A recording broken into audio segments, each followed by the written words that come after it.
Botafogo, Amazonas, Bragantino, Palestino, Corinthians, Bolívar. Essa é a sequência de jogos que o Flamengo tem a partir de agora. Jogos que são decisivos tanto para o enfrentamento e o posicionamento do Flamengo no Campeonato Brasileiro, na Copa do Brasil e na própria Libertadores da América. O jogo contra o Bolívar ontem foi desastroso por vários motivos. A situação de planejamento do Flamengo para os jogos que aconteceram antes do jogo contra o Bolívar são desastrosos.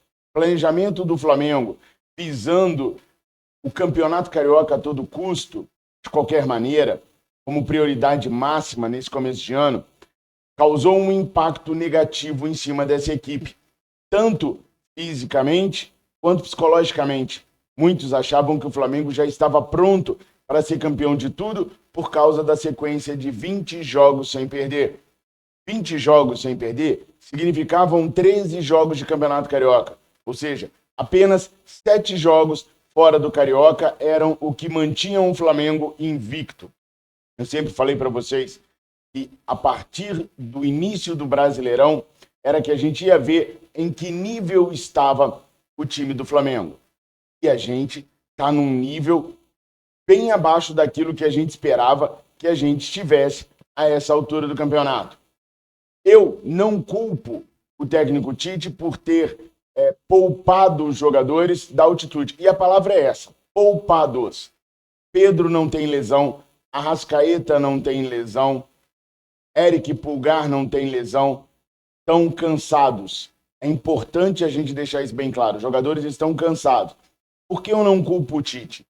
Porque o Tite não vem sozinho tomando as decisões de quem joga e de quem fica. Há muito tempo o Tite já havia dito que ia conversar com a diretoria do Flamengo sobre priorizar campeonatos. Rodolfo Landim saiu em defesa do treinador, dizendo que tinha que priorizar sim, tinha que poupar jogadores sim. Marcos Braz saiu em defesa do técnico Tite. Bruno Spindel, além de sair em defesa do Tite, ainda teve a pachorra de dizer que em todas as posições o Flamengo tem disputa hoje dentro do elenco. É irracional dizer, por exemplo, que a lateral direita tem disputa. Não tem. É só o Varela, que é mediano, de médio para bom. Está fazendo uma temporada muito boa, mas não é nada além do que um bom jogador. E o Wesley, que infelizmente não é o jogador nos profissionais que foi na base. O Wesley está muito abaixo de tudo que a gente precisa na lateral direita. Gerson também está péssimo. Não jogou nada ontem, se arrastou em campo. Concordo que o De La Cruz também não fez a melhor partida que a gente esperava dele. Não fez. Mas manter o Gerson, o tempo que o Gerson foi mantido, beirou a insanidade. O Tite errou muito na escolha de manter o Gerson até o final do jogo. Muitas nuances no jogo de ontem me fazem crer que o Tite ainda não conhece bem o elenco que tem nas mãos. Ainda não sabe bem aonde pode levar esse Flamengo.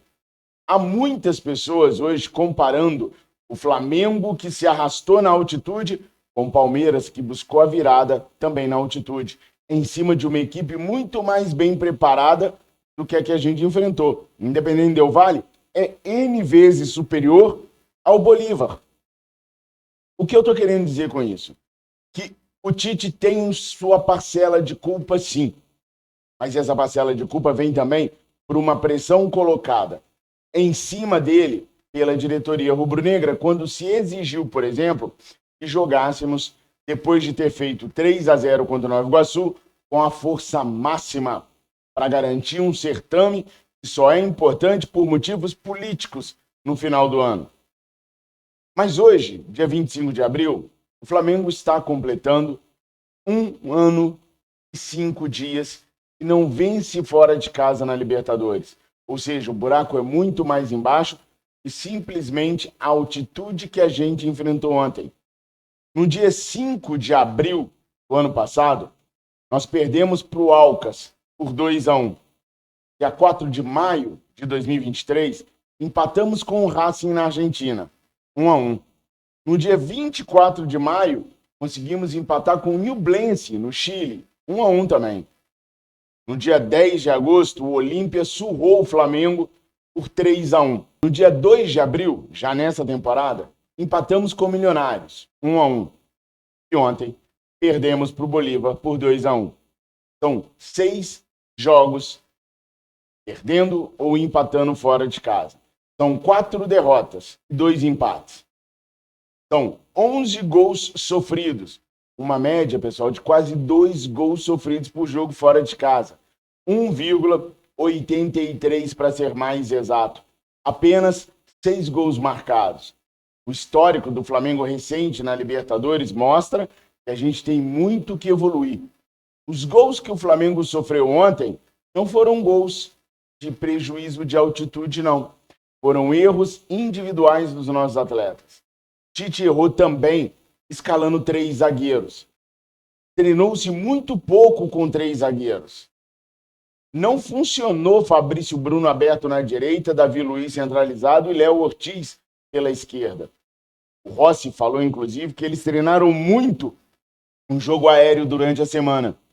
Mas no primeiro gol dos caras, para mim, uma falha individual do Fabrício Bruno, que simplesmente marcava de longe e não subiu à altura de uma gilete para cortar o cruzamento feito da direita para o centro do ataque do time do Bolívar. No segundo gol, a gente está novamente saindo com a bola, o Nico prende muito a bola, perde e aí pega nosso time todo aberto. Chegou-se a ter um 4 contra 3. 4 do Bolívar contra 3 do Flamengo. E durante toda a trama da jogada, Igor Jesus não conseguiu voltar. Gerson, que no mesmo instante tinha ido para o ataque para fazer uma jogada, não conseguiu voltar mais de 40 segundos depois que tudo acabou lá no ataque. Os 2 laterais não participaram da jogada e nem da recomposição para mostrar o quão desligado e espaçado o Flamengo estava. Aliás, o espaço dado à equipe do Flamengo foi o grande problema para o Flamengo conseguir conter a mediana equipe do Bolívar, que marcava com muita distância. Quando o Luiz Araújo entrou e começou a marcar mais próximo, ali, naquele setor, onde o Patito deitava e rolava em cima do Wesley, pararam de acontecer as principais jogadas. Mas o Wesley continuou dando espaço, marcando de longe. Quase não cortamos cruzamento dos caras. Não entendi também a que veio o Bruno Henrique. Vinha de boas partidas, é um ídolo, um monstro, mas simplesmente não jogou ontem. Se a ideia era dar chutão para frente para o Bruno Henrique resolver, a ideia falhou clamorosamente. Bruno Henrique foi um 0 em campo, participou pouquíssimas vezes e quando participou, não conseguiu fazer a diferença. Já Lohan e Matheus Gonçalves incendiaram o jogo quando entraram. Fizeram um jogo interessantíssimo. Lohan chutando a gol, cortando e chutando, não perdendo tempo para não sentir cansaço. Parecia um veterano. Jogou com a cabeça no lugar. Recebia, 2 toques na bola, chute para o gol. Matheus Gonçalves deu muito mais vida para o nosso meio de campo do que o Nico estava dando ontem.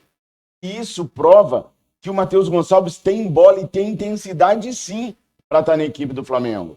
Uma das explicações do Tite que me foram passadas para o não aproveitamento do Matheus Gonçalves é a falta de intensidade. Tudo que eu vi ontem foi um rapaz muito intenso, procurando o jogo, querendo ajudar, administrando a sua juventude com a sua habilidade de uma maneira que levou o time bem mais à frente do que vinha fazendo com o Nicolás e com o Gerson. Aliás, o Gerson, para mim, é um dos pontos mais negativos do jogo de ontem. Não conseguiu colaborar defensivamente, nem ofensivamente. Ainda voltando do seu processo curativo pelo problema nos rins, Gerson me parece ainda não estar pronto para jogar no nível do mar. Está acima do nível do mar. Mas, nação, nem tudo está perdido. Aliás, do meu ponto de vista, nada está perdido. Já começaram a implementar uma crise com a seguinte narrativa: se não ganhar do Botafogo, acabou o amor. Gente, não tem nada de amor e não tem nada de crise no Flamengo, não pode haver. Perdemos um jogo que, cá para nós, mesmo se tivéssemos colocado os titulares, poderíamos perder também. A altitude é cruel. Eu citei para vocês 6 jogos que nem foram na altitude, e jogamos com titular em pelo menos 5 dos 6 e nós não vencemos.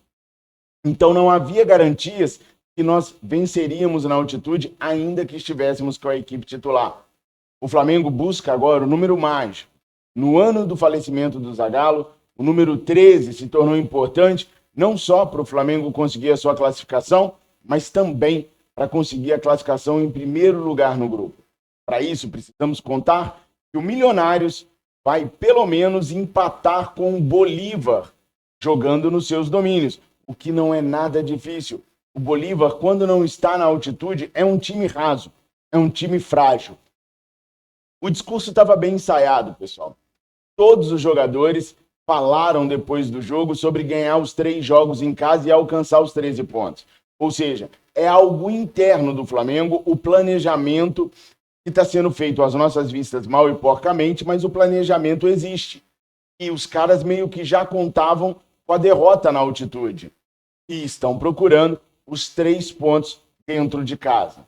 Pode até acontecer hoje do Milionários golear o Palestino e a gente cair para a 3ª colocação. Mas calma, seria momentâneo, até o jogo contra o Palestino, quando a gente vai vencer e muito bem fora de casa para poder reassumir a 2ª colocação. Nesse mesmo dia, nesta mesma rodada em que o Flamengo pega o Palestino fora de casa, o Milionários pega o Bolívar em casa. E se o Bolívar perder para o Milionários, que é a minha prospecção de uma situação possível, a distância encurta para apenas 2 pontos. Cai de 5 pontos para apenas 2 pontinhos. E aí, na rodada seguinte, quando o Flamengo pega o Bolívar em casa com o Maracanã lotado, a gente assume a liderança do grupo, vencendo o Bolívar. Sim, é o que eu quero. É o que eu acho que pode acontecer como torcedor rubro-negro e como jornalista. Bolívar não é uma sumidade, não é o melhor time, não. O Bolívar joga com o fator altitude a seu favor. Dessa maneira que eu estou pensando, é mais ou menos a maneira que o Flamengo pensa também. Não deveria ser. O Flamengo deveria ter se preparado melhor para enfrentar o jogo de ontem. Mas foi assim que os caras acharam que vão se manter vivo nas 3 competições. No Brasileiro, contra o Botafogo, o time tem que estar voando. Isso é um fato. Ganhar, perder, empatar são 3 resultados do jogo. Mas o time tem que estar voando contra o Botafogo. Os jogadores que ficaram têm que estar em condições de apresentar um futebol muito melhor do que veio apresentando até agora. Isso é um fato. Mas o fato é que nós não podemos cair nessa leleia, nessa armadilha que a imprensa bairrista tenta colocar para a gente já estar em crise. Podemos questionar se o Tite é o melhor treinador para o Flamengo? É claro que podemos. A gente vive de questionamentos. Mas eu deixo a pergunta para vocês. Se não fosse o Tite, seria quem? Quem é o treinador que está no mercado hoje que pode vir para o Flamengo e fazer verdadeiramente a diferença? Há algumas lições que o Tite tem que ter aprendido ontem. O Flamengo tem extrema dificuldade de jogar com 3 zagueiros. Se não for muito ensaiado, e quando eu digo muito ensaiado, eu estou falando de meses e meses e meses. É começar a pré-temporada com 3 zagueiros, seguir com 3 zagueiros o tempo todo. O Flamengo, o Clube de Regatas do Flamengo, tem extrema dificuldade em jogar com 3 zagueiros. Que não se repita mais essa fórmula. Que Marcos Braz e Bruno Spindel engulam um orgulho e percebam que na lateral direita nós temos um grande gargalo. Que percebam que o Gerson até agora não mostrou ser o segundo volante que a gente precisa para o resto da temporada. Que a ponta direita é fundamental. Que precisamos de, no mínimo, 3 grandes reforços para a gente poder seguir vivo nas 3 competições. Por enquanto, o plano ainda pode dar certo. Podemos nos manter bem no Brasileirão, podemos nos manter bem na Libertadores e na Copa do Brasil. Botafogo, Amazonas, Bragantino, Palestino, Corinthians e Bolívar. O mês de maio prepara para o Flamengo 4 jogos de Campeonato Brasileiro que podem nos deixar no topo da tabela. 2 jogos de Copa do Brasil que podem nos colocar nas oitavas de final da competição. 3 jogos de Libertadores podem nos garantir a classificação às oitavas de final e o primeiro lugar no grupo. Tudo O ano todo do Flamengo se decide em maio. E aí eu deixo a pergunta para vocês. Qual é o seu sentimento? É fora, Tite? É calma que ainda vai dar certo? O que vocês pensam? Se for fora, Tite, quem é o treinador para assumir o Flamengo imediatamente? Coloque aí nos comentários, nação. Esse foi mais um Café com Resenha. Tentei fazer da maneira mais lúcida possível tudo que eu tinha para passar para vocês agora de manhã. Então, todos vocês, uma excelente quinta-feira. Quem puder, a barrinha amarela que passou aqui embaixo, contribua para que a gente possa continuar realizando os trabalhos junto com vocês.